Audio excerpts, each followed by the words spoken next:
السميع العليم من الشيطان اللعين الرجيم.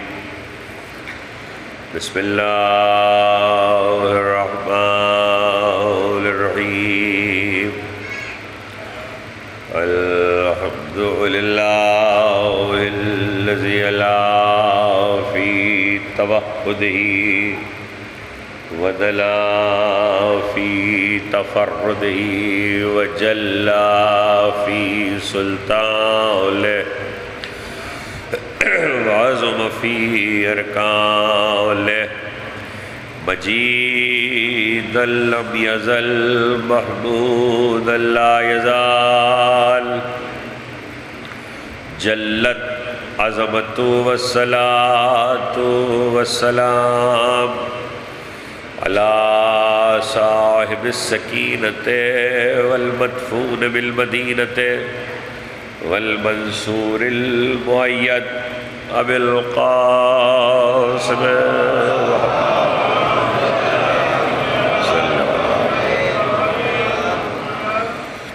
وأهل بيته الطيبين الطاهرين المعصومين المظلومين الذين هوى الله المرس وطهرهم تطهيرا.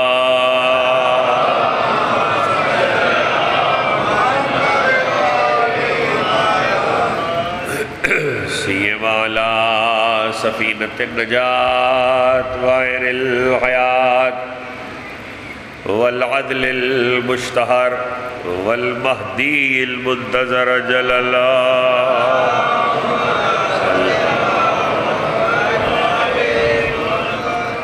ولعنة الدائمة الباقية على أعدائهم ومنكر فضائلهم وغاصب حقوقهم أجمعين من يوم ظلمهم إلى يوم الدين.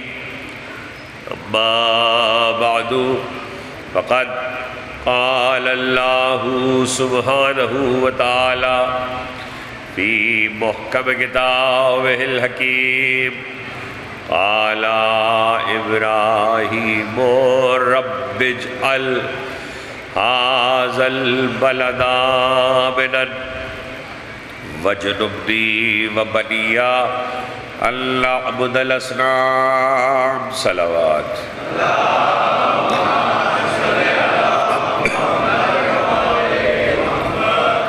ایک مرتبہ اور بلند آواز سے سب مل کے صلوات بھیجو. صلی علی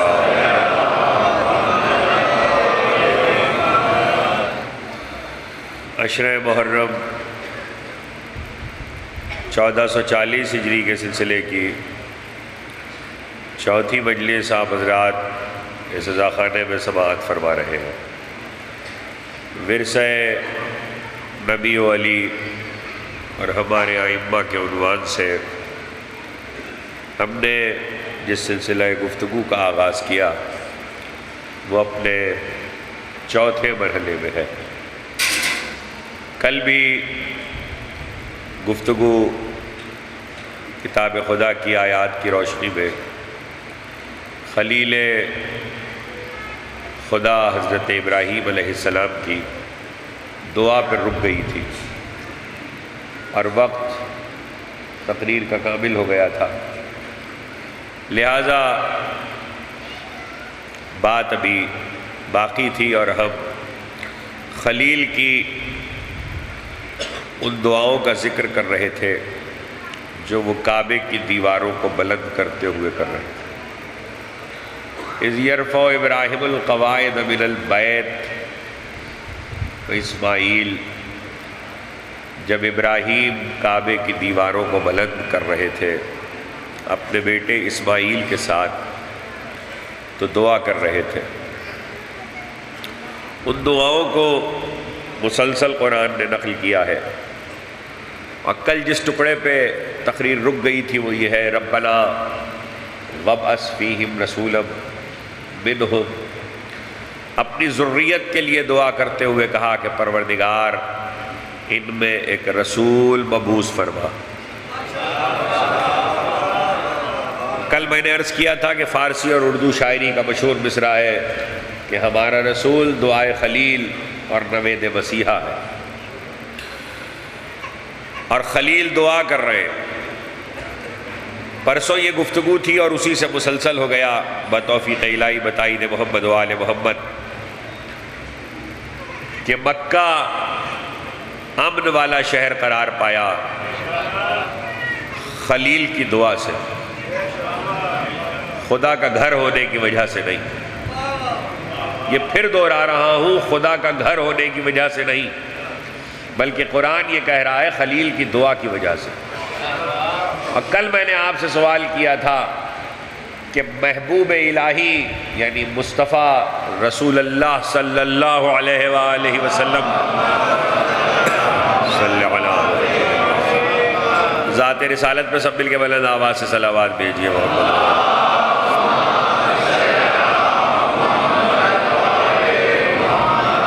محبوب الہی کا دنیا میں آنا اور حضرت کی بعثت اور حضرت کا وجود ایک تو سارے نبیوں سے پہلے ہے، دوسرا ارادہ الہی میں پہلے سے ہے۔ ہر نبی کو اس کی خبر دی گئی، ہمارے نبی کا آنا طے تھا۔ سارے انبیاء ہمارے نبی کے وجود کے صدقے میں پیدا کیے گئے، یعنی اگر مصطفیٰ نہ ہوتے تو کوئی نبی ہی نہیں ہوتا۔ اور یہی مطلب ہے حدیث لولاک کا، لولاک لما خلقت الافلاک۔ اور اس میں اللہ نے صرف افلاک کا ذکر نہیں کیا کہ اے حبیب اگر تم نہ ہوتے تو میں افلاک کو پیدا نہیں کرتا، نہیں، کائنات کو خلق نہ کرتا۔ نہ آدم ہوتے، نہ نوح ہوتے، نہ ابراہیم ہوتے، نہ موسیٰ ہوتے، نہ عیسیٰ ہوتے، کوئی نہ ہوتا، کوئی بھی نہ ہوتا۔ آدم نہ ہوتے تو جنت سے نکالے جانے کا ذکر نہ ہوتا، نوح نہ ہوتے تو سفینے کی داستان نہ ہوتی، ابراہیم نہ ہوتے تو آگ گلزار نہ ہوتی، موسیٰ نہ ہوتے تو ہارون کے وسیع ہونے کا ذکر نہ ہوتا، عیسیٰ نہ ہوتے تو ایلی کی صدائیں نہ ہوتی، کچھ بھی نہ ہوتا، انبیاء نہ ہوتے۔ اگر ہمارا رسول نہ ہوتا تو پہلے کلمہ پڑھ لینے کے بعد ہمیں یہ تو سمجھ لینا چاہیے ہم کسے مان رہے ہیں، ہم کسے مان رہے ہیں، ہمارے رسول کا اسٹیٹس کیا ہے، ہمارے رسول کی حیثیت کیا ہے۔ 1,23,999 ہدایتیں، نبوتیں، کچھ بھی نہ ہوتا، یہ سب تمہید ہے، مقدمہ ہے مصطفیٰ کی نبوت کا، تمہید ہے، یہ سب تمہید ہے، مقدمہ ہے مصطفیٰ کی نبوت کا۔ کائنات میں کوئی شے نہ ہوتی، ہر نبی ہمارے نبی کے وجود کے صدقے میں پیدا کیا گیا ہے، صدقے میں، سب کی نبوتیں مصطفیٰ کا صدقہ ہیں۔ جس مصطفیٰ کا یہ اسٹیٹس ہے اس سے اللہ کہہ رہا ہے اگر یہ نہ کیا تو رسالت واپس لے لے۔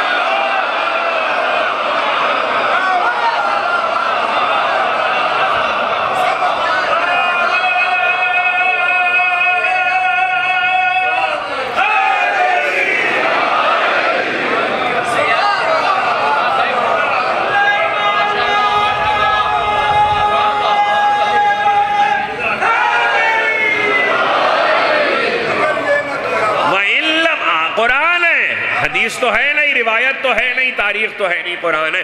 وَإِن لَّمْ تَفْعَلْ فَمَا بَلَّغْتَ رِسَالَتَهُ،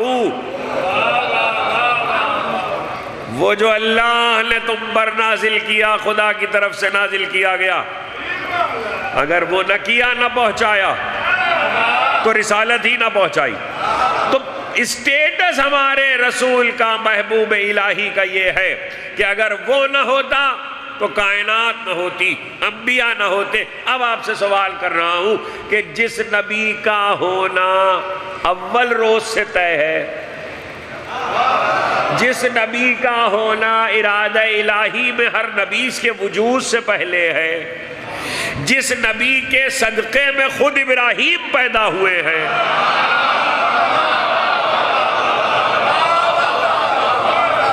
جس نبی کے صدقے میں خود ابراہیم پیدا ہوئے ہیں، اس نبی کے لیے ابراہیم دعا کر رہے ہیں، ربنا وبعث فیہم رسولا منہم، پروردگار ان میں ایک رسول مبعوث فرما۔ اے خلیل خدا، رسول کا مبعوث، مصطفیٰ کا بھیجا جانا، مبعوث ہونا ارادہ الہی میں پہلے سے طے ہے، اللہ کی مشیت میں پہلے سے طے ہے، اس کے صدقے میں آپ پیدا کیے گئے، آپ دعا کر رہے ہیں کہ بھیج دے۔ تو یہاں پر آپ کی دعا کیا حیثیت رکھتی ہے؟ جو چیز خدا کی مرضی میں پہلے سے طے ہے، اس میں آپ کی دعا کی حیثیت کیا ہے؟ ہمارا رسول دعائے خلیل کہلا رہا ہے تو کیوں کہلا رہا ہے؟ کہہ رہے ہیں تو سوچئے تو کہ کیوں کہہ رہے ہیں؟ دعائے خلیل کا مطلب کیا ہے؟ کیا اگر ابراہیم دعا نہ کریں گے تو مصطفیٰ نہیں آئیں گے؟ کیا ابراہیم دعا نہ کریں گے تو مصطفیٰ نہیں آئیں گے؟ نہیں، مصطفیٰ کا تو آنا طے ہے۔ جب طے ہے تو پھر ابراہیم کی دعا کیا ہے؟ تو ابراہیم بلند کے کہیں گے آنا مصطفیٰ کا مشیت الہی میں طے ہے، میں دعا اس لیے کر رہا ہوں تاکہ تاریخ میں لکھا جائے کہ میں انہیں طلب کرنے والوں میں ہوں۔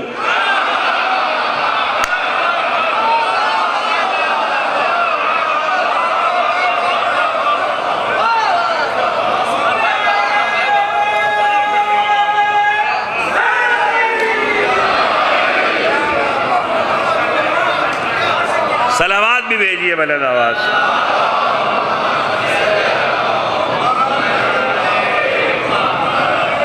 تاکہ تاریخ میں لکھا جائے کہ میں انہیں طلب کرنے والوں میں ہوں۔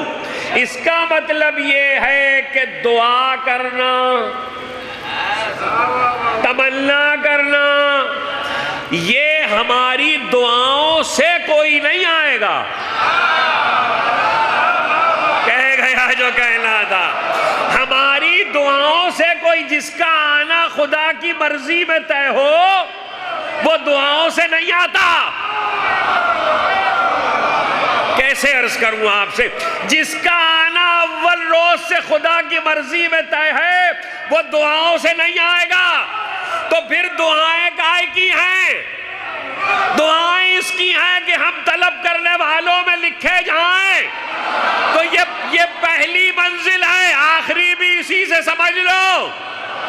ہم جو دعا کرتے پروردگار ہمیں مہدی کے ناصروں میں رکھ، وہ ہماری دعاؤں سے نہیں آئے گا، ہم طلب کرنے والوں میں ہیں۔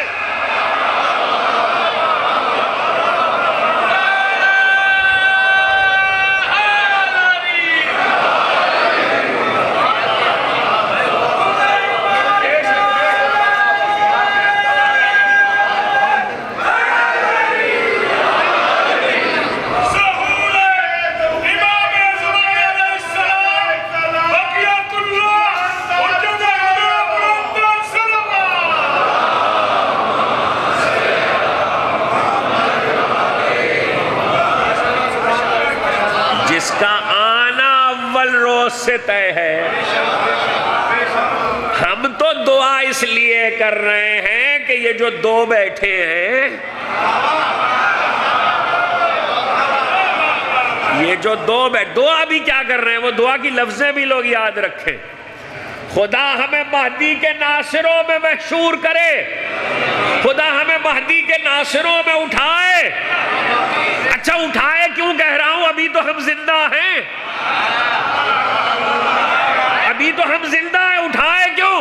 ضمانت اس بات کی نہیں ہے کہ وہ ہماری زندگی میں آئے گا۔ ہم لاکھ بلاتے رہیں، وہ آئے گا خدا کی مرضی سے، ہماری مرضی سے نہیں آئے گا۔ وہ خدا، اور اس کے آنے کا وقت بھی خدا ہی جانتا ہے، ہم نہیں جانتے۔ تو کوئی کتنا ہی کہتا رہے اب آنے والے ہیں، اب آنے والے ہیں، اب آنے والے ہیں۔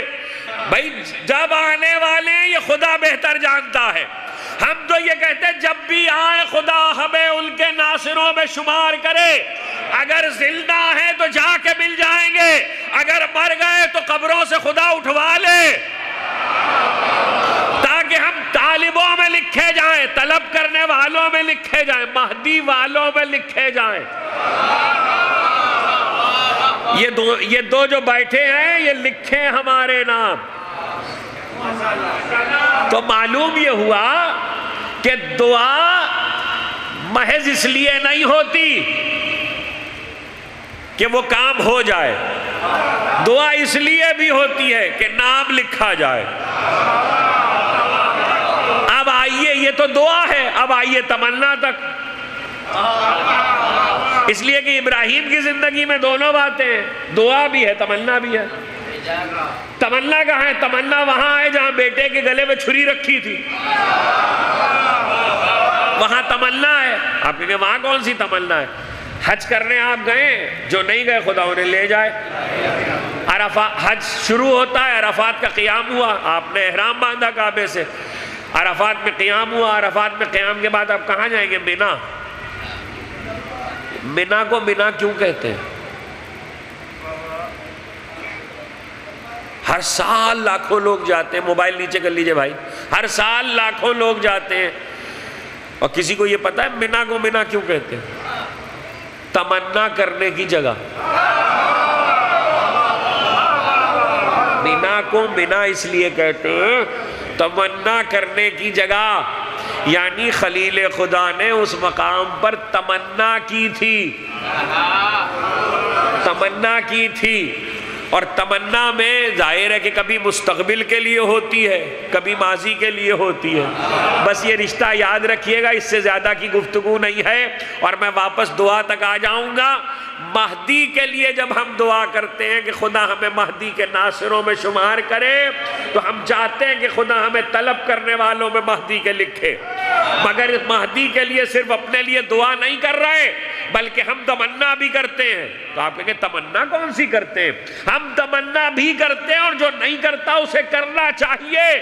وہ تمنا کیا؟ کاش ہم غدیر میں ہوتے, کاش ہم غدیر میں ہوتے. تو آپ پلٹ کے کہیں گے اچھا کوئی بہت ہی پڑھا لکھا ہوگا, وہ کہیں گے کمال صاحب ہم تو تھے, ہم تو تھے. تو یہی بات تو میں سمجھا رہا ہوں کہ یا تو یہ تمنا کر لو کہ ہوتے, یا پھر یہ مان لو کہ تھے. آپ کہیں گے تھے کیسے؟ تمنا کرنا تو پھر سمجھ میں آ رہا ہے, تھے کیسے؟ تو علی کے پاس ایک شخص آیا, جنگ صفین تمام ہوئی تھی, اور وہ علی کا چاہنے والا ہے. جنگ صفین میں علی کے ساتھ نصرت میں شریک تھا. نہج البلاغہ کا حاشیہ دیکھیے گا. اس نے کہا مولا میرا بھائی بیمار تھا, ارادہ کیے ہوئے بیٹھا تھا کہ آپ کے ساتھ اس جنگ میں شریک ہوگا, مگر علیل ہو گیا, جنگ میں شرکت نہ کر سکا. علی نے سن کر کہا ہم سے محبت کرتا ہے. کہاں؟ کہ ہمارے دشمنوں سے دشمنی رکھتا ہے. کہاں؟ تو علی نے کہا سنو, اگر اس میں یہ شرائط موجود ہیں تو صرف وہ نہیں, قیامت تک ہر وہ مومن جو ابھی صلبوں میں ہیں اور رحموں میں ہیں, وہ علی کے ساتھ آج صفین میں شریک تھے.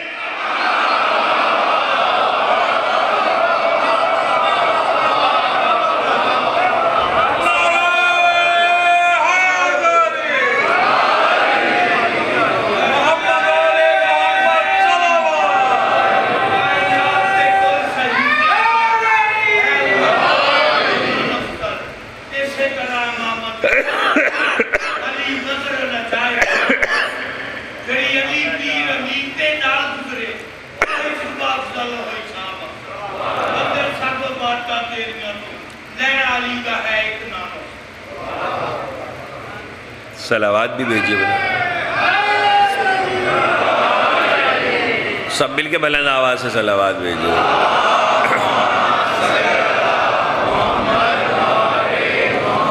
کہا وہ علی کے ساتھ صفین میں شریک ہے. اچھا علی نے اتنا ہی نہیں کہا ہے, آگے بھی کچھ کہا ہے. وہ تو یہاں کا موضوع نہیں ہے. علی نے صرف اتنا ہی نہیں کہا ہے, آگے بھی کچھ کہا ہے. اب بات کہہ دی ہے تو وہ جملہ سن لیجئے. قیامت تک جو ابھی صلبوں اور رحموں میں ہے، ان دو شرطوں کے ساتھ جو علی نے بیان کی، ہم سے محبت رکھتا ہے اور ہمارے دشمنوں سے دشمنی رکھتا ہے، ان دو شرطوں کے ساتھ اگر ہے تو جو صلبوں میں ہے، جو رحموں میں ہے، وہ آج علی کے ساتھ اس معرکے میں شریک تھا۔ علی کہہ رہے ہے تو پھر ہے، علی کہہ رہے ہے تو پھر ہے۔ اور یہ بھی یاد رکھیے کہ آگے علی نے کیا کہا، علی نے آگے کہا سنو، اس شخص کا سنو، اور اگر کوئی ہم سے دشمنی رکھتا ہے، ہم سے دشمنی رکھتا ہے، تو چاہے وہ صلبوں میں ہو یا رحموں میں ہو، وہ آج اس معرکے میں حاکم شام کے ساتھ تھا۔ اس کا مطلب یہ ہے کہ اعتقاد کی تفریق، کفر و ایمان کی تفریق صرف وجود اور جسموں میں نہیں ہے، اسلاب اور ارحام میں بھی ہے۔ اسی لیے رسول کی حدیث علماء اہل سنت نے، بڑے محدثین نے نقل کی ہے، السعید سعید فی بطن امہ والشقی شقی فی بطن امہ۔ جو سعید ہے، سعادت مند ہے، وہ پیدا ہونے کے بعد سعادت مند نہیں ہے، وہ اپنی ماں کے شکم میں بھی سعادت مند ہے۔ اور جو شقی ہے، وہ پیدا ہونے کے بعد ہی شقی نہیں ہے، وہ اپنے ماں کے شکم میں بھی شقی ہے۔ اس کا مطلب یہ ہے کہ بات پیچھے سے آ رہی ہے، صلبوں میں آ رہی ہے۔ اب سمجھ میں آیا مولا کا قول، جب اپنے دلوں میں ہمارے دادا علی کی محبت کی ٹھنڈک پانا تو اپنی ماں کو دعا دینا۔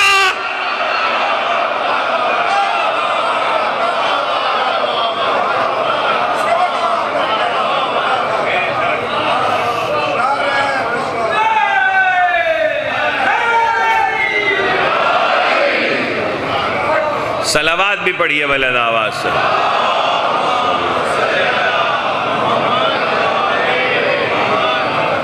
جب اپنے دلوں میں ہمارے دادا علی کی محبت کی ٹھنڈک پانا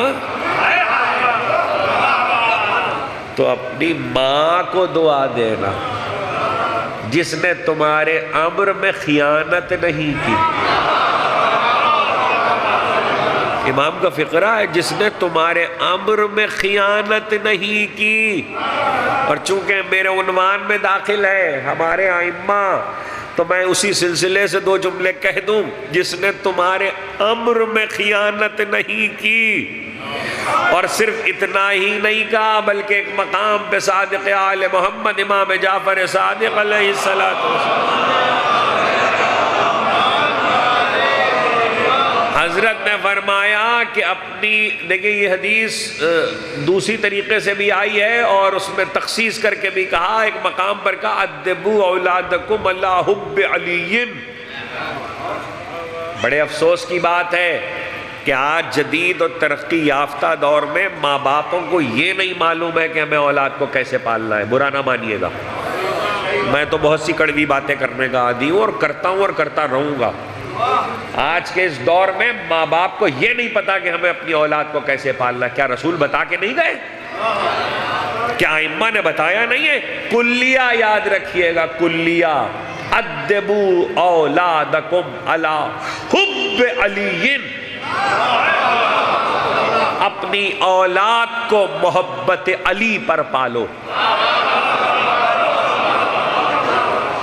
اپنی اولاد کو محبت علی پر پالو۔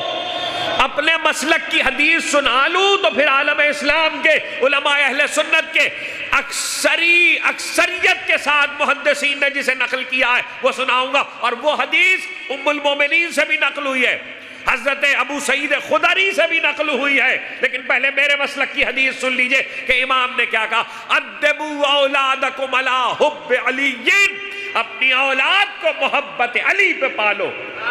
اور پھر امام نے حضرت جابر سے نقل کیا، جابر ابن عبداللہ انصاری رضی اللہ تعالی عنہ جو حدیث کسا کے راوی ہیں، کہ رسول کے بعد ان کا طریقہ یہ تھا کہ وہ مجمع میں جب آتے تھے تو شانہ پکڑ پکڑ کے ایک دوسرے سے کہتے تھے، حضرت جابر کہتے تھے شانہ ہلا ہلا کے پکڑ پکڑ کے، علی خیر البشر، علی خیر البشر ومن اباہ فقط کفر، علی بہترین بشر ہے، علی بہترین بشر ہے، جو اس کا انکار کرے اس نے کفر کیا۔ نہیں، علی خیر البشر ومن اباہ فانظر فی شان ہی، علی بہترین بشر ہے، اگر بچہ علی کی محبت سے انکار کرے تو ماں کے حالات دیکھنا۔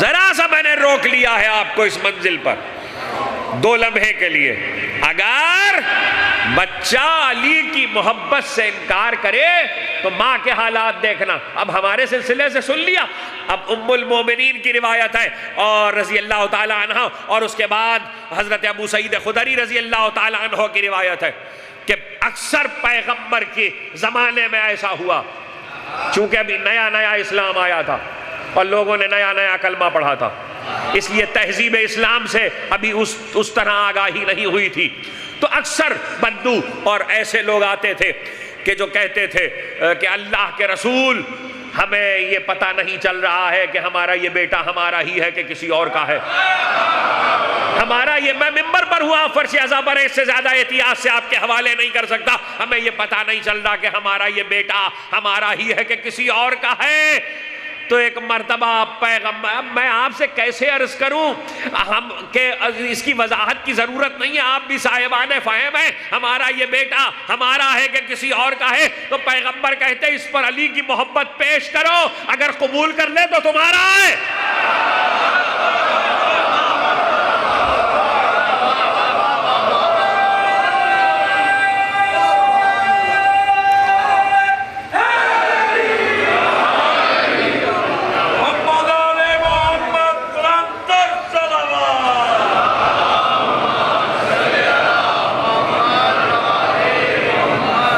اس پر علی کی محبت پیش کرو، اگر قبول کر لے تو تمہارا ہے۔ اور یہ عالم اسلام کے اکابر محدثین نے ان حدیثوں کو لکھا ہے، لوگ اس بات کو سمجھیں کہ علی کی محبت کیا ہے۔ اور یہ بھی میں آپ کو بتا دوں، کہیں کسی کو غلط فہمی نہ ہو کہ ہم اسلام کے 73 فرقوں میں ایک ہمارے یہاں ہی علی کی محبت واجب ہے، جی نہیں، جائیے امام ابن حجر کی کتاب پڑھیے اور بڑے محدثین کے جتنے اہل بیت پر لکھنے والے ہیں، واحد رسول کے بعد اگر کسی کی محبت 73 فرقوں میں واجب ہوئی ہے تو وہ علی کی ہے، علی کی محبت ہے، سب نے لکھا ہے اور سب کیا موجود ہے۔ اور خیر ماشاءاللہ اب تو چیزیں آ رہی ہیں، کتابیں پہنچ رہی ہیں، لوگ کہہ رہے ہیں، اب تو باتیں آپ کو سننے کو مل رہی ہیں، تو بہرحال لوگوں کو اس بات کو سمجھنا چاہیے۔ میں تو دعا پہ رکا تھا، ربنا وابعث فیہم رسولا، پروردگار ان میں ایک رسول مبعوث فرما، یہ دعا ہے ابراہیم کی، اور وہ دعا کہ جسے میں نے سرنامہ بیان میں پڑھا ہے، قال ابراہیم رب اجعل ھذا البلد آمنا، پروردگار اس شہر مکہ کو، اس زمین کو، اس شہر کو امن والا قرار دے، وجنبنی وبنی ان نعبد الاصنام، اور پروردگار مجھے اور میرے بیٹوں کو بت پرستی سے محفوظ رکھ، بت پرستی سے محفوظ رکھ۔ دیکھیے 4-5 علماء ایسے ہیں عالم اسلام میں کہ جن کے نام ہی کافی ہیں، یوں بہت علماء ہیں لیکن جو بات یہ لکھ رہے ہیں اس کی بات کر رہا ہوں۔ قاضی ایاز جنہوں نے شرح شفا لکھی ہے، الشفا بتعریف حقوق مصطفیٰ، اس کی شرح لکھی ہے قاضی ایاز، اور اس کے علاوہ ابن کثیر بہت بڑے محدث ہیں، البدایہ والنہایہ والے، ان کی تفسیر بھی ہے۔ دوسرے امام صالح شامی، تیسرے امام مقریزی صاحب امتاع الاسماء، یہ وہ لوگ ہیں کہ جنہوں نے پیغمبر کی سیرت میں بہت کچھ لکھا ہے اور بڑی تفصیل کے ساتھ لکھا ہے۔ اس دعا کو موضوع بنایا ہے انہوں نے، موضوع بنایا ہے، اور وہاں پر وہ تفصیل کے ساتھ یہ لکھتے ہیں کہ کچھ لفظ قرآن کے، توجہ کیجئے، کچھ لفظ قرآن کے ایسے ہیں کہ وہ لفظ یہ بتاتے ہیں کہ خلیل میں اور حبیب میں کیا فرق ہے۔ کچھ لفظ قرآن کے ایسے ہیں جو یہ بتاتے ہیں کہ خلیل میں اور حبیب میں کیا فرق ہے۔ اس کے بعد انہوں نے ان چیزوں کی فہرست لکھی ہے، فہرست لکھی ہے۔ اس میں سے ایک یہ ہے کہ ایک آیت وہ لکھتے ہیں، وہ بھی خلیل کی دعا ہے، اور وہ سورہ شعراء میں ہے، 26واں سورہ کلام مجید کا، اور اس میں وہ دعا ہے کہ حضرت ابراہیم دعا کر رہے ہیں، اور دعا بھی بڑی عجیب ہے کہ خلیل خدا دعا کر رہا، لا تخزنی یوم یبعثون یوم لا ینفع مال ولا بنون الا من اتى اللہ بقلب سلیم۔ حضرت خلیل خدا دعا کر رہے ہیں۔ اب ذرا دعا کے لفظوں کو محفوظ کیجئے، ظاہر لفظ کے ترجمے کو۔ ابراہیم کہہ رہے ہیں، پر دیکھیے کچھ لفظ اردو زبان میں بھی ایسے ہیں، عربی میں بھی ایسے ہیں، فارسی میں بھی ایسے ہیں، دنیا کی ہر زبان میں، کہ جو ہم آپس میں بھی گفتگو کر رہے ہو تو عزت دار لوگوں کے لیے نہیں بولتے، آپس میں بھی بات کر رہے ہو تو عزت دار لوگوں کے لیے نہیں بولتے، لیکن اگر لفظ قرآن میں آ جائے،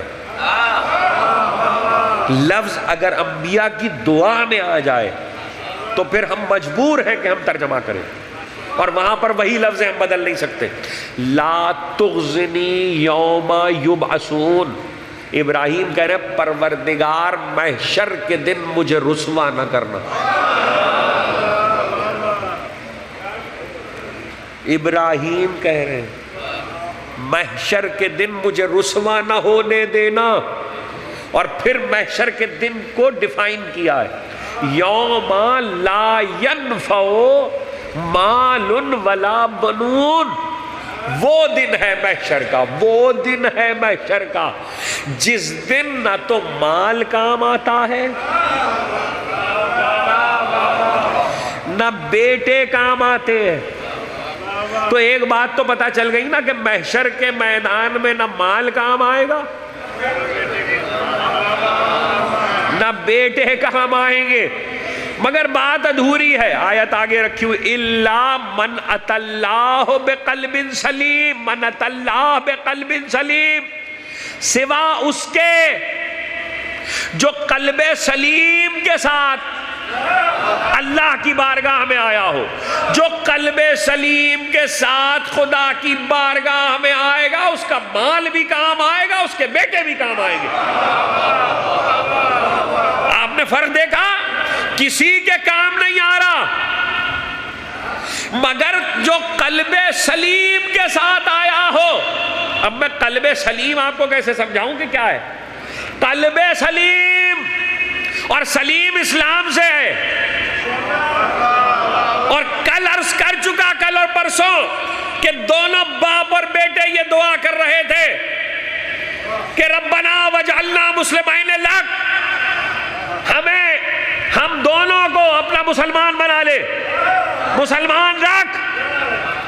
ابراہیم اور اسماعیل دعا کر رہے ہیں، اور قرآن مجید نے اس مقام پر یہ نہیں بتایا کہ اس دعا کی قبولیت میں کہاں سند آئی ہے، مگر ایک مقام ایسا ہے کہ جہاں قرآن مجید نے سورہ صافات میں آواز دی، فَلَمَّا بَلَغَ مَعَهُ السَّعْيَ قَالَ يَا بُنَيَّ إِنِّي أَرَىٰ فِي الْمَنَامِ أَنِّي أَذْبَحُكَ فَانظُرْ مَاذَا تَرَىٰ قَالَ يَا أَبَتِ افْعَلْ مَا تُؤْمَرْ سَتَجِدُنِي إِن شَاءَ اللَّهُ مِنَ الصَّابِرِينَ فَلَمَّا أَسْلَمَا وَتَلَّهُ لِلْجَبِينِ، جب بچہ اور جب بیٹے کے حوصلے باپ کے برابر ہو گئے، اور باپ کو ہم نے خواب میں دکھایا کہ وہ بیٹے کو ذبح کر رہا ہے، اور باپ نے بیٹے سے کہا کہ میں تجھے ذبح کر رہا ہوں، میں نے خواب دیکھا ہے، تو اب بتا تیری کیا رائے ہے؟ تو بیٹے نے کہا جو آپ کو خدا کا حکم ہوا ہے وہ کر دکھائیے۔ اس وقت باپ نے بیٹے کے گلے پہ چھری رکھی، قرآن نے کہا فَلَمَّا أَسْلَمَا، وہ دونوں مسلمان ہو گئے۔ فَلَمَّا أَسْلَمَا، جب دونوں مقام تسلیم میں فائز فائز ہوئے. تو اسلام کا بیان تو ہے. یہ قلب سلیم کیا ہے؟ یہ آیتیں جو میں نے سورہ صافات کی پڑھی ہیں بہت تیز گزر گیا. وجہ معلوم ہے؟ سال گزشتہ اسی منبر سے شرح کر چکا ہوں، اس لیے تیز گزر گیا. اب رکنا نہیں ہے. جن کے حافظوں میں محفوظ ہوگا انہیں یاد ہے. ہاں اب قرآن کہتا ہے جو قلب سلیم کے ساتھ آئے وہ ہے کہ جسے بیٹے بھی فائدہ پہنچائیں گے اور اسے مال بھی فائدہ پہنچائے گا. کوئی ایک تو ملے، کوئی قلب سلیم. یہ دعا ہے ابراہیم کی، کوئی قلب سلیم والا ایک تو ملے. تو قرآن نے پھر آواز دی. اب آپ کے حوالے اِلَّا مِنْ شِيَّتِهِ لَإِبْرَاهِيمَ إِلَّا مِنْ شِيَّتِهِ لَإِبْرَاهِيمَ إِذْ جَاءَ رَبَّهُ بِقَلْبٍ سَلِيمٍ. ابراہیم اس کے شیعوں میں سے تھا، جب خدا کے پاس آیا تو قلب سلیم کے ساتھ آیا. ابراہیم اس کے شیعوں میں سے تھا. کس کے شیعوں میں سے تھا؟ خلیل کس کے شیعوں میں سے تھا؟ اللہ نے نام نہیں لیا، میں کیسے نام لوں؟ اس لیے کہ آیت میں نام نہیں ہے، ضمیر ہے. اس کے شیعوں میں سے تھا. اب مفسرین میں بحث ہے کس کے شیعوں میں سے تھا. مجھے نہیں معلوم بھائی. جو نام اللہ نے نہیں لیا وہ نام میں کیسے لوں؟ تو پھر سمجھے کیسے کس کے شیعوں میں سے تھا؟ بس سمجھنے کے لیے عقل کافی ہے. جس کے شیعہ ہوتے ہیں اس کے شیعوں میں سے تھا.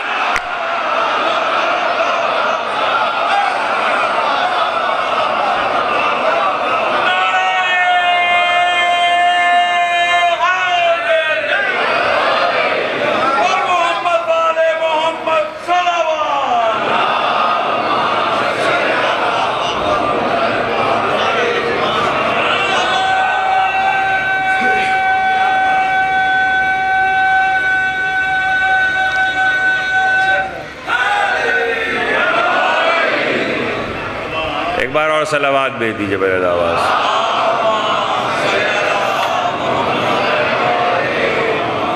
اِذْ جَاءَ رَبَّهُ بِقَلْبٍ سَلِيمٍ. تو ایک کے بارے میں قرآن نے بتا دیا کہ وہ قلب سلیم کے ساتھ آیا. جہاں تقریر آج رک جائے گی، کل یہیں سے مسلسل ہو جائیں گے. میں توفیق الہی بتائی دے محمد و آل محمد. اِنَّ مِنْ شِيَّتِهِ لَإِبْرَاهِيمَ. ابراہیم اس کے شیعوں میں سے تھا. جب خدا کے پاس آئے ابراہیم تو قلب سلیم کے ساتھ آئے. لفظ آ گیا میری زبان پر. میں آپ ہم سب شیعہ ہونے کے دعوے دار ہیں. معاف کیجئے گا میں نے دعوے دار کا لفظ استعمال کیا، کوئی برا نہ مانے. میں پوچھ صرف یہ رہا ہوں کہ شیعہ کے معنی کیا ہے؟ جی ہاں دیکھیے، انہوں نے کہا کہ شیعہ کے معنی محبت کرنے والے کے ہیں. لغت میں نہیں ہے. جی نہیں، لغت میں پیروکار بھی نہیں ہے، لغت میں گروہ بھی نہیں ہے. تشریف رکھیے، وہ بھی نہیں ہے. لغت اور اصطلاح میں یہ کوئی معنی شیعہ کے نہیں ہے. عربی زبان کا لفظ ہے، قرآن کا لفظ ہے. اس کے معنی نہ محبت کرنے والے کے ہیں، نہ پیروکار کے ہیں، نہ گروہ کے ہیں، نہ مدد کرنے والے کے ہیں. آپ حیران ہو رہے ہوں گے اس وقت. جائیے آپ کے گھر میں جتنی عربی کی لغتیں پائی جائیں کھولیے اور جا کے پوچھیے صاحبان علم سے کہ اس لفظ کے معنی کیا ہے. لغت میں اور اصطلاح میں اس لفظ کے معنی ہے جس سے تقویت پہنچے وہ شیعہ ہے، جس سے قوت پہنچے، قوت پہنچے، قوت. میثم تمار علی کا شیعہ ہے. کیوں؟ اس لیے کہ میثم تمار سے مذہب علی کو قوت پہنچ رہی ہے. اس کا مطلب ہے کہ قوت نہ پہنچائے تو شیعہ نہیں آئے. قوت پہنچائے، قوت. آپ کہیں گے قوت کیسے پہنچ رہی ہے؟ قوت ایسے پہنچ رہی ہے کہ سولی پہ لٹکا دیا گیا تھا، اور زمانہ وہ تھا جب کوئی ذکر علی سننے کو تیار نہیں تھا، اور ذکر علی کرنے پہ زبانیں کھینچی جاتی تھی،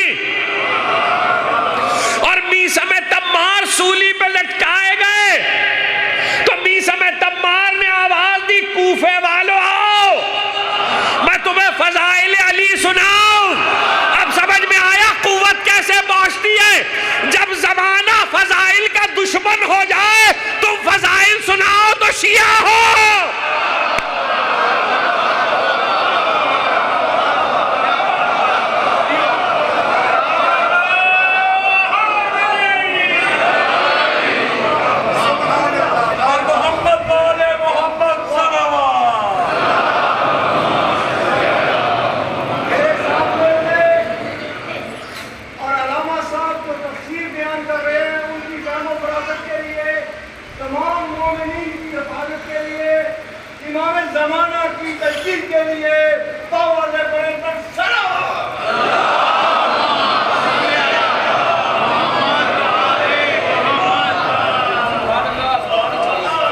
ٹھنڈی صلوات پڑھی ہے آپ نے۔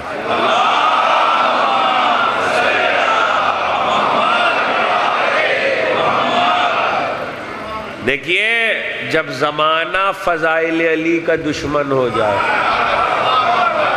میری بات کو میرے بچے سمجھیں، جب زمانہ فضائل علی کا دشمن ہو جائے اور تم فضائل سناؤ، اور میں آپ کو یہ بھی بتا دوں جو لوگ فقہا کی کتابیں پڑھتے ہیں وہ لوگ جائیں اور کتابوں کو پڑھیں۔ آغائے محسن الحکیم طباطبائی، آغائے نائنی، آغائے بروجردی، آغائے خوئی، اور بہت حال میں بہت قریب کی بات ہے، دور کی بات نہیں ہے، رہبر بانی انقلاب اسلامی ایران آغائے خمینی، واضح طور پر ہمارے فقہ کے، اور یہ 4 نام 5 نام میں نے لیے ورنہ تاریخ تشیع ہے، اور یہ قانون ہے فقہ کا بھی اور اعتقاد کا بھی، اسے یاد رکھیے گا کہ بعض چیزیں ایسی ہیں جو اپنی خود حیثیت میں واجب نہیں ہیں، اپنی حیثیت میں، ذاتی حیثیت میں واجب نہیں ہے، لیکن اگر ان کے خلاف مہم شروع ہو جائے تو وہی چیز واجب ہو جاتی ہے، وہی چیز واجب ہو جاتی ہے۔ کسی زمانے میں جب آذان پہ گفتگو چھڑی تھی، یہ جن فقہا کے میں نے نام لیے ان کی کتابیں اٹھا کے دیکھیے، جب آذان میں اشہد ان علی ولی اللہ کی گفتگو چھڑی تھی تو یہ سارے فقہا نے یہی لکھا کہ اس پر بحث مت کرو کہ اصلاً واجب ہے کہ نہیں ہے، کہ جز ہے کہ نہیں ہے، بس یہ سمجھ لو کہ اصلاً کچھ بھی ہو، چونکہ زمانہ مخالفت کر رہا ہے اس لیے واجب ہے۔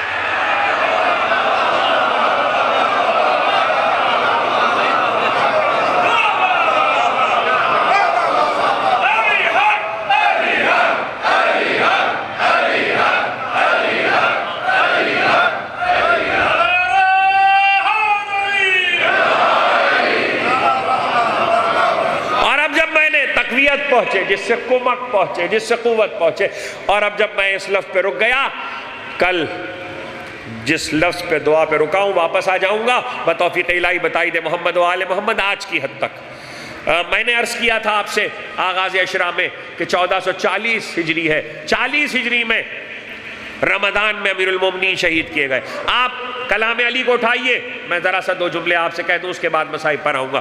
کلام علی کو اٹھائیے تو کلام علی میں آپ کو علی کی وصیتیں ملیں گی جو امیر المومنین نے ان 3 راتوں کے درمیان کی ہیں، 19 سے 21 کے درمیان رمضان کے 40 ہجری میں جو شہادت ہوئی ہے، اس میں امیر المومنین کی وصیتوں میں یہ فقرے موجود ہیں۔ اللہ اللہ فی القرآن، قرآن کا خیال رکھنا،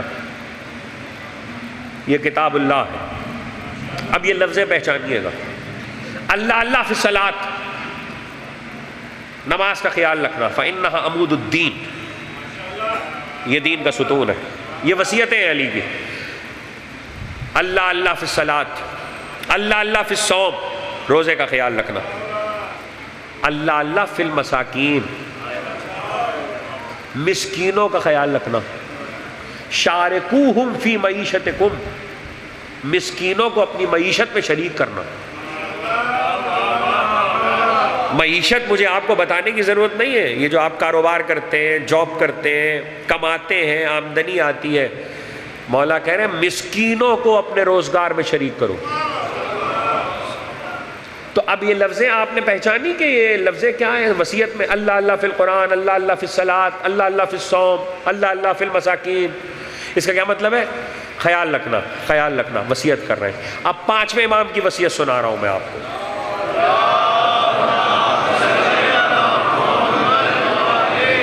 بس آج کی تقریر منزل پر آ گئی، 5ویں امام کی وصیت جو 5ویں امام کے تذکرہ نگاروں نے لکھی۔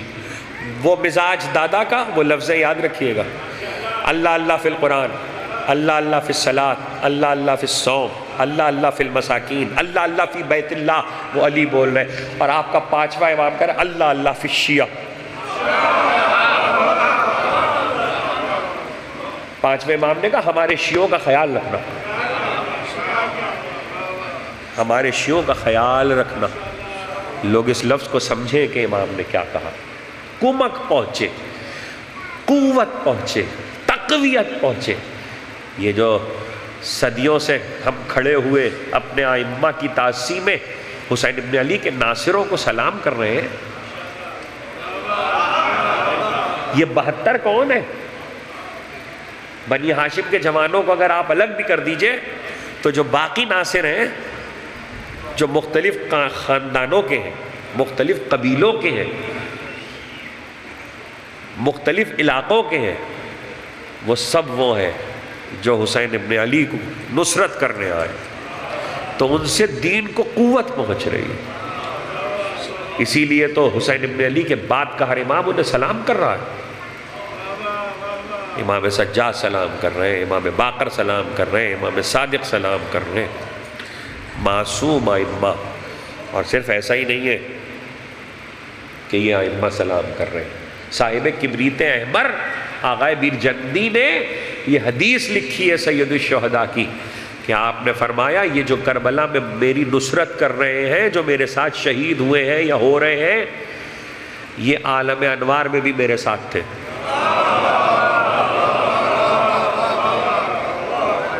یہ عالم انوار میں بھی میرے ساتھ تھے۔ یہ فقرہ ان لوگوں کے لیے تنبیہ بھی ہے اور سبق بھی ہے اور ہدایت بھی ہے جو ہر گمراہ کے لیے حر کی مثال لے آتے ہیں۔ کہہ گیا مجھے جو کہنا تھا، جو ہر گمراہ کے لیے جو ہدایت پا جائے تو حر کی مثال فوراً لے آتے ہیں۔ جب حسین یہ کہہ رہے ہیں یہ عالم انوار میں بھی میرے ساتھ تھے، تو پھر اس کا مطلب یہ نہیں ہے کہ حر گمراہ تھا۔ رات بھی کہا تھا، پھر کہہ رہا ہوں، پچھلے سال بھی کہا تھا اور کہتا ہوں، اور بعض باتیں تو میں کہتا ہوں اور کہتا رہوں گا۔ حر یزیدیوں میں تھا، یزیدی نہیں تھا۔ حر یزیدیوں میں تھا، یزیدی نہیں تھا۔ گمراہوں میں تھا، گمراہ نہیں تھا۔ وہ یزیدی نہیں ہو سکتا جو فاطمہ کی عظمت جانتا ہو،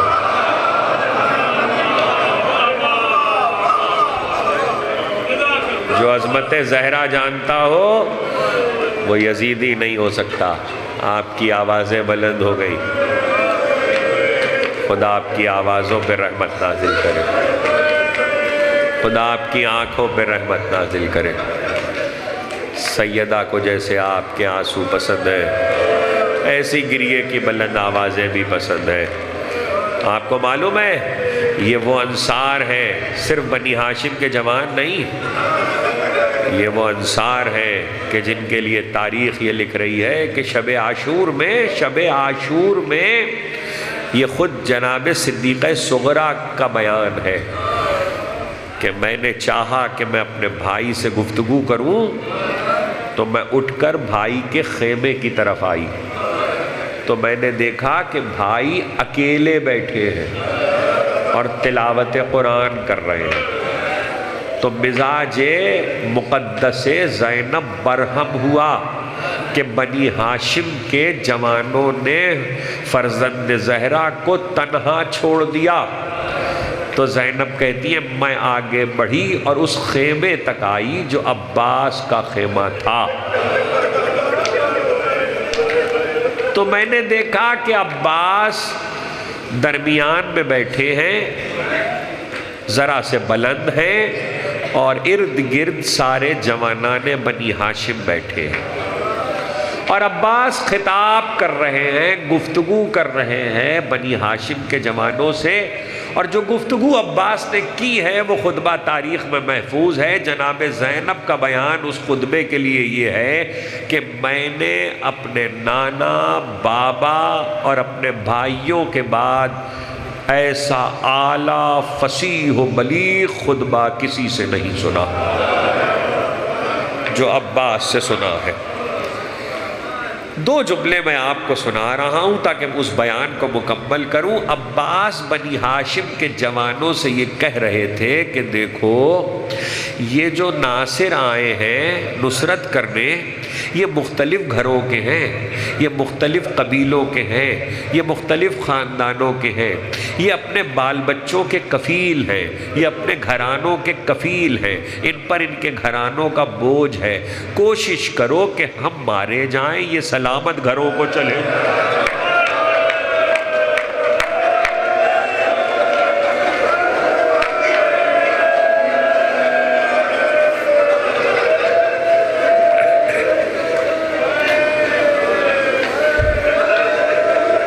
خدا آپ کی آوازوں پہ رحمت نازل کرے، خدا آپ کی آنکھوں پہ رحمت نازل کرے۔ سیدہ کو جیسے آپ کے آنسو پسند ہیں ایسے ہی گریے کی بلند آوازیں بھی پسند ہیں۔ کوشش کرو کہ ہم مارے جائیں، ہم قتل ہو جائیں، ان پر آنچ نہ آئے۔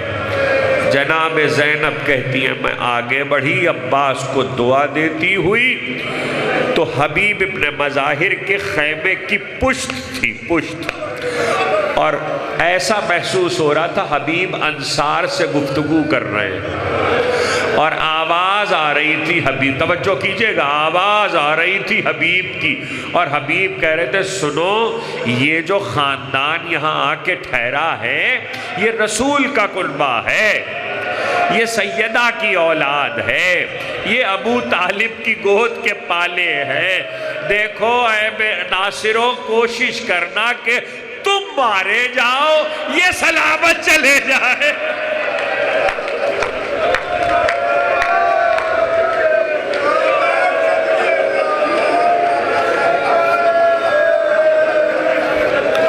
خدا آپ کی آوازوں پہ رحمت نازل کرے، خدا آپ کی آنکھوں پہ رحمت نازل کرے۔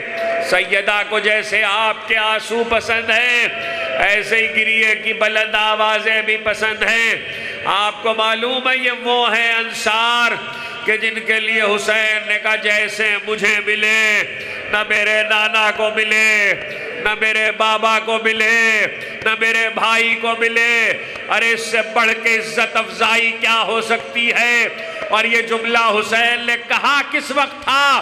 اس وقت کہا تھا جب اسی شب میں کچھ پہلے جناب زینب نے یہ پوچھا تھا حسین سے کہ اے بھائی میں نے نانا کا دور بھی دیکھا، میں نے بابا کا دور بھی دیکھا، میں نے بھائی کا دور بھی دیکھا، لوگ ساتھ چھوڑ گئے، آپ نے اپنے ناصروں کو آزما لیا۔ حبیب ابن مظاہر پشت خیمہ سے گزر رہے تھے، ان کے کان میں یہ آواز گئی، وہ دوڑے ہوئے ناصروں کے پاس آئے اور کہا تم بیٹھے باتیں کر رہے ہو، علی کی بیٹی کو تمہاری وفاؤں پہ اعتماد نہیں ہے۔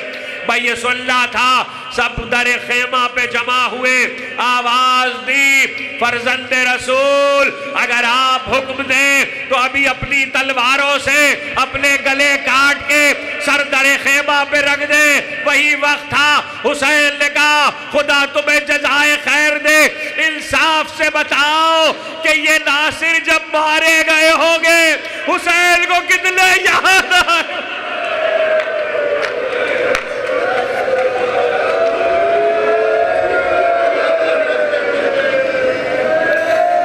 خدا آپ کی آوازوں پہ رحمت نازل کرے، خدا آپ کی آنکھوں پہ رحمت نازل کرے۔ ہاں ہاں ایک ایک گیا، پہلے ہراول لشکر حسینی، مگر یہ آپ سنتے ہیں کہ ناصروں میں سب سے پہلے حر شہید ہوئے، حر کا بیٹا شہید ہوا، اس سے پہلے بھی بہت سے شہید ہوئے ہیں۔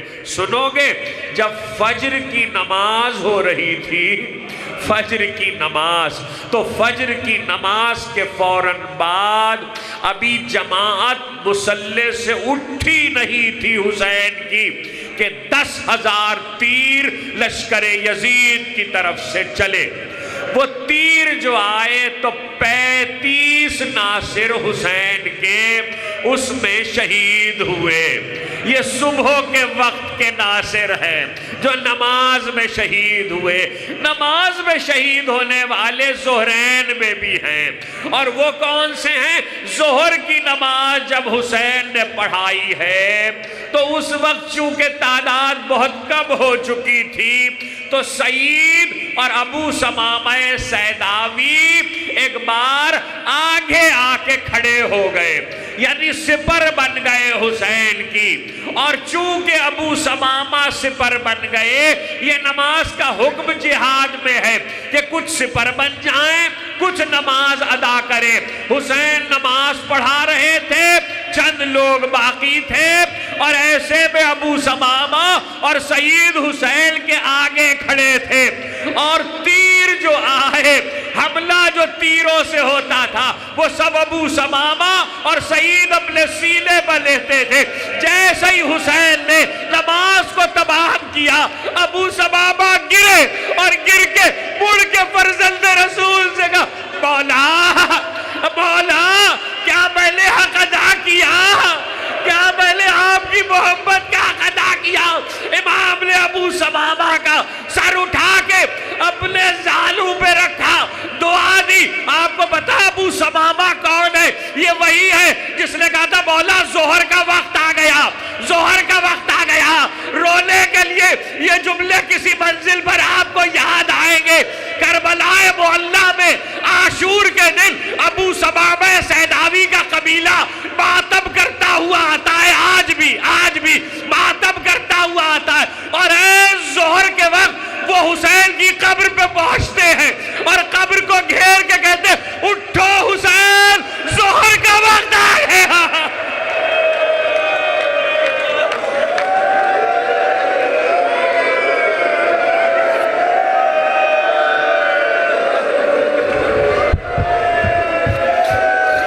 خدا آپ کی آوازوں پہ رحمت نازل کرے، خدا آپ کی آنکھوں پہ رحمت نازل کرے۔ اٹھو حسین، ظہر کا وقت آ گیا۔ یہ ابو ثمامہ ہے۔ اس کے بعد سے ذرا پہلے مسلم ابن اوسجہ مارے گئے۔ مسلم ابن اوسجہ جب زخمی ہو کر گرے تو حسین حبیب کے ساتھ مسلم کے لاشے پہ پہنچے، تو معلوم ہے سب کو پتا ہے ہم جا رہے ہیں، جو پیچھے ہیں یہ بھی آنے والے ہیں، مگر حبیب ابن مظاہر نے کہا مسلم ابن اوسجہ کوئی وصیت ہے؟ تو معلوم ہے کیا جملہ کہا کہ اوسی، حسین کی طرف اشارہ کیا، اور کہنے لگے اوسی کا بہذا المظلوم، حبیب اس مظلوم کا خیال کرنا۔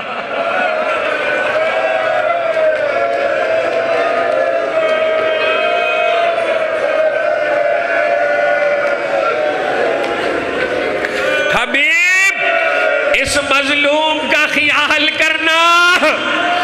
مارے جانے والوں میں مسلم ابن اوسجہ نماز سے بالکل متصل حبیب ابن مظاہر کی لڑائی، وہ بھی قتل ہوئے، مگر صرف آزاد لوگ تھوڑی ہیں، ایک وہ بھی ہے، ایک سے زیادہ ہیں، مگر ایک مثال بن گیا۔ وہ کون ہے؟ وہ ابو ذر کا غلام جون ہے۔ اس کا رنگ سیاہ ہے، وہ کئی بار آیا اور اس نے آ کر کہا مولا مجھے اجازت دیجئے، تو امام کہتے تھے تم میرے نانا کے صحابی کے غلام ہو، میں تمہیں کیسے اجازت دے دوں؟ اب جو آیا تو کہنے لگا مولا آپ مجھے اجازت نہیں دیتے، اگر میں آپ کی نصرت میں قتل ہو گیا تو میرا سیاہ خون آپ کے اچھے شامل ہو جائے گا۔ حسین نے گلے سے لگایا کہ جان جاؤ، اب تمہیں فاطمہ کا لال نہیں روکے گا، جان چلے۔ بڑی جنگ کی جان نے، جان زخمی ہو کر گرے تو معلوم ہے ایک بار کیا ہوا، جب حسین لاشے پہ پہنچے تو جان کا سر اٹھایا، زانو پہ رکھا، زانو پہ، اور اس کے بعد عجیب کام کیا، جان کے رخسار پہ رخسار رکھا۔ یہ کام حسین نے بس 2 وقت کیا ہے، یا تو جان کے رخسار پہ رخسار رکھا تھا یا پھر علی اکبر کے رخسار پہ رخسار۔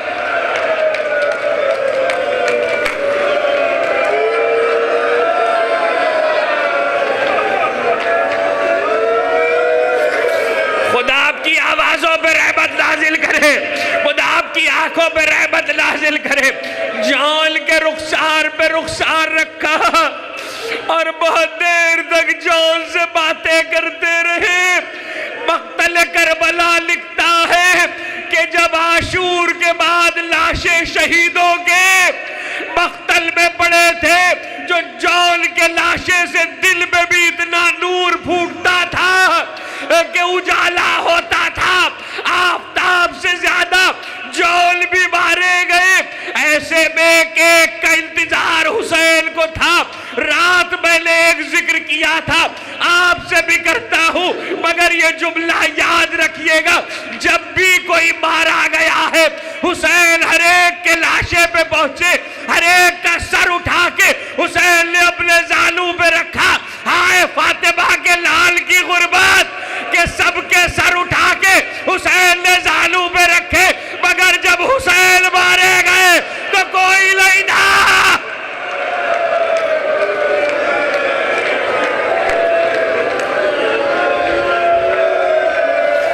ہو گئی مجلس، آخری چند جملے۔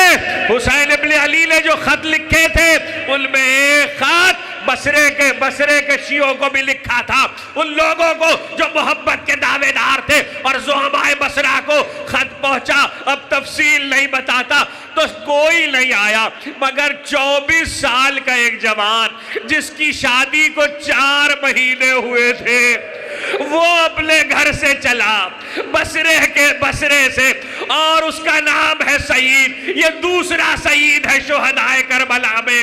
ایک بار وہ کربلا کے لیے چلا، دلہن اس کی روکتی رہ گئی، ماں نے کچھ نہ کہا، بس اشاروں سے نگاہوں سے روکا۔ اس نے صرف اتنا کہا، اماں جب امام وقت کا بلاوا آ جائے تو ماں باپ کی اطاعت واجب نہیں ہے۔